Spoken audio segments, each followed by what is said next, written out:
Good evening. This is All India Radio and I'm Lalima Aneja Dang with the news at 9.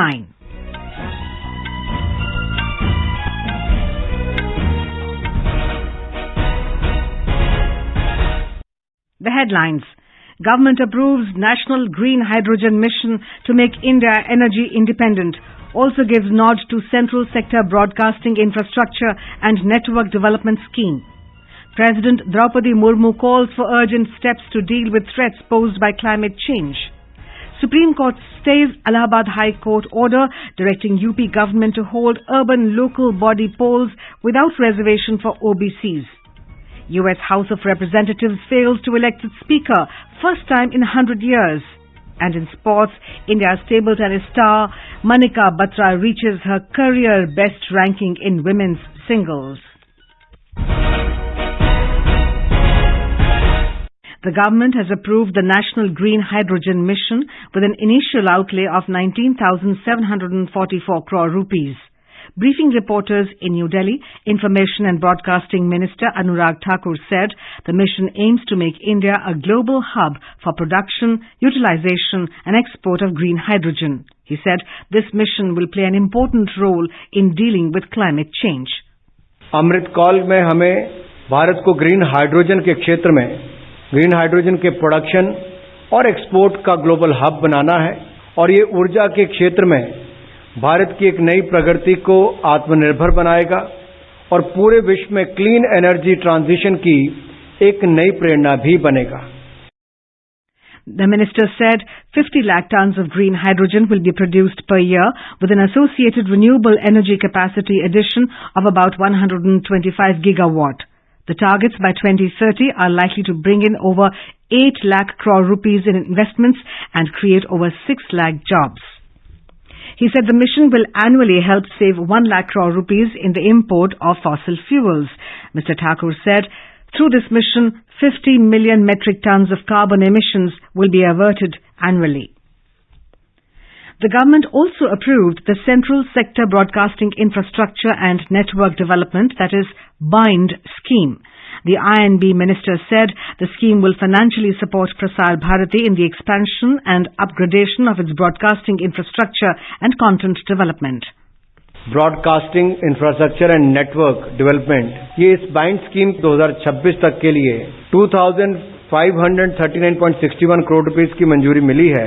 इसके अंतर्गत Doordarshan all India radio के studios बनाने का काम किया जाएगा. ब्रॉडकास्टिंग इक्विपमेंट को मॉडर्नाइजेशन और डिजिटाइजेशन करने की दिशा में काम किया जाएगा और स्टैंडर्ड डेफिनेशन को हाई डेफिनेशन की ओर ले जाने का काम किया जाएगा. ट्रांसमिशंस को बदलने का काम किया जाएगा. नए FM ट्रांसमीटर्स लगाए जाएंगे. Doordarshan all India radio network के लिए अच्छी क्वालिटी के कंटेंट का डेवलपमेंट और इसमें लोकप्रिय कार्यक्रम और बढ़ाए जाएं, उसमें भी काम किया जाएगा. Mr. Thakur reiterated the government's commitment to the development, modernization and strengthening of Doordarshan and Akashvani infrastructure and services. He said the FM coverage of AIR will be increased and it will cover more than 80% of the country's population. Our correspondent reports that Prasar Bharati, as the public broadcaster of the country, is the most important vehicle of information, education, entertainment and engagement for the people, especially in remote areas of the country. The two wings of Prasar Bharati, All India Radio and Doordarshan will be immensely benefited with this decision. Doordarshan operates 36 TV channels, including 28 regional channels, and All India Radio runs more than 500 broadcasting centers. Through this scheme, OV vans will be purchased and digital upgradation of DD and AIR studios will be done to make them high definition ready. 8 lakh DD free dish DTH set-up box will be distributed to the people living in remote, tribal, left-wing extremism, border areas and aspirational districts under the scheme. The project will generate indirect employment by way of manufacturing and services related to supply and installation of broadcast equipments. Dipendra Kumar, AIR News, Delhi. Prime Minister Narendra Modi has said that today's cabinet decision on the BIND scheme will augment broadcasting infrastructure in India, particularly in remote areas. In a tweet, Mr. Modi said this will help in diverse sectors such as health, education and entertainment. The government also approved investment for the Sunni Dam hydroelectric project in Himachal Pradesh with an estimated cost of over 2,614 crore rupees. The Information and Broadcasting Minister said the project will be built on the Sutlej River, which will have a capacity of 382 megawatts. He said it will be constructed by the Satluj Jal Vidyut Nigam Limited in over 5 years. The minister said the project will generate direct and indirect employment for about 4,000 people.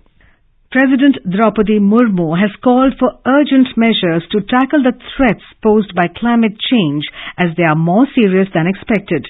The President was speaking at the inauguration ceremony of the 18th National Jamboree of Bharat Scouts and Guides at Rohat in Pali district of Rajasthan today. She said the impact of rising temperatures, sea levels and weather uncertainties is quite visible. Ms. Murmu stressed that the Scouts and Guides play an important role in making the public aware of the corrective measures. जलवायु परिवर्तन से उत्पन्न खतरा अपेक्षाकृत अधिक गंभीर है। बढ़ते तापमात्रा, समुद्र के स्तर और मौसम के अनिश्चितताओं का प्रभाव काफी स्पष्ट है। इसके पहले कि बहुत देर हो जाए, हमें सुधार के उपाय तत्काल करनी होगी। आप रिन्यूएबल एनर्जी को अपनाने के साथ साथ कार्बन फुटप्रिंट को कम करके और सस्टेनेबल डेवलपमेंट प्रैक्टिसेस को बढ़ावा देते हुए जन जागरण के इस प्रयास में एक महत्वपूर्ण भूमिका निभा सकते हैं। The President also called upon the Scouts and the Guides to move forward towards a bigger goal to meet future challenges facing the society and the nation as India has entered the Amrit Kaal. Prime Minister Narendra Modi has urged students, teachers and parents to take part in the unique interaction program Pariksha Pe Charcha.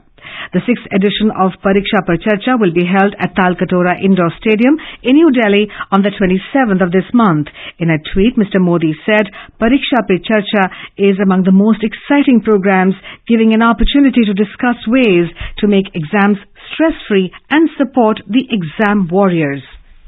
This is All India Radio giving you the news. For quick news updates around the clock, follow us on our Twitter handle at AIR News Alerts.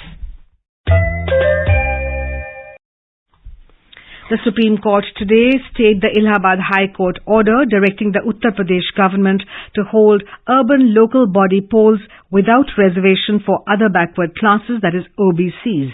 Last week, the Yogi Adityanath government had moved the apex court challenging the High Court's order. The court had asked it to proceed with the elections without reservation for OBCs since the government is yet to fulfill the triple test requirement laid down by the Supreme Court for such a reservation. The Lucknow bench of the Allahabad High Court had said that until the triple test is mandated by the Supreme Court is completed in all respects by the state government, no reservation for OBCs shall be provided in the urban local body polls. However, noting that the process may take time to complete, the High Court directed that the elections be held immediately. A day after the High Court order, the Uttar Pradesh government constituted a 5-member commission to carry out a survey to ensure that the benefits of the reservation are provided to the OBCs on the basis of the triple test. The OBC vote has been a decisive factor in UP politics, which has been especially crucial for the BJP and the SP among larger parties. The survival of several small parties in the state is dependent on various OBC caste groups they represent.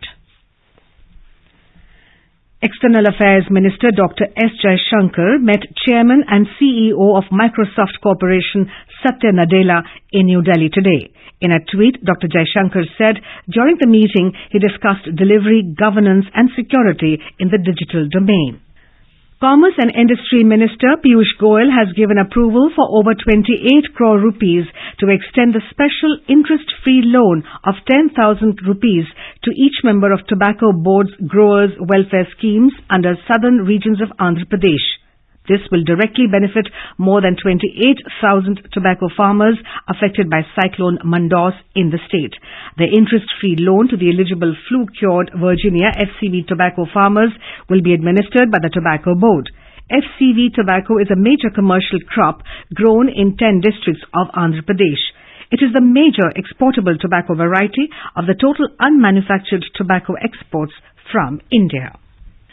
In the US, Republican leader Kevin McCarthy failed to secure enough votes to be elected as the Speaker of the House of Representatives in the third round of voting. It was the first time in a century that neither a Republican nor a Democrat won the Speaker's seat. The House adjourned without a Speaker, the first time since 1923. The first round of voting saw at least 19 defections from McCarthy's own party when he could only afford to lose 4 seats. In the second and third rounds of voting, he failed to secure enough votes from fellow Republicans for securing the Speaker's post. McCarthy needs at least 218 votes to formally become Speaker of the House, which has 435 members. Back home, Madhya Pradesh Chief Minister Shivraj Singh Chauhan today launched the Chief Minister's Residential Land Rights Scheme at a program in Tikamgarh district. The objective of the scheme, Mukhyamantri Avasiya Bhu Adhikar Yojana, is to provide free plots to the poor living in rural areas for building their houses. Chief Minister also gave land rights letters to the eligible beneficiaries of the scheme, under which plots worth about 129 crore rupees were distributed to 10,918 families of Tikamgarh district. The Chief Minister informed that under the scheme, lease of land will be in the name of husband and wife. The land will be given free of cost. Tamil Nadu Governor R.N. Ravi felicitated the organizers of Kasi Tamil Sangamam at Raj Bhavan today. Appreciating the organizers and the participants, he said it showed the unity of people. He pointed out that Prime Minister Narendra Modi had a unique way of looking at organizing different functions of the government. The governor said India should be looked at as a whole country that is self-sufficient and powerful, and Tamil Nadu is the soul of Bharat. In sports news, India's table tennis star Manika Batra has reached her career best 35th position in women's singles. She moved up 3 spots in the latest International Table Tennis Federation World Rankings. Here's a desk report.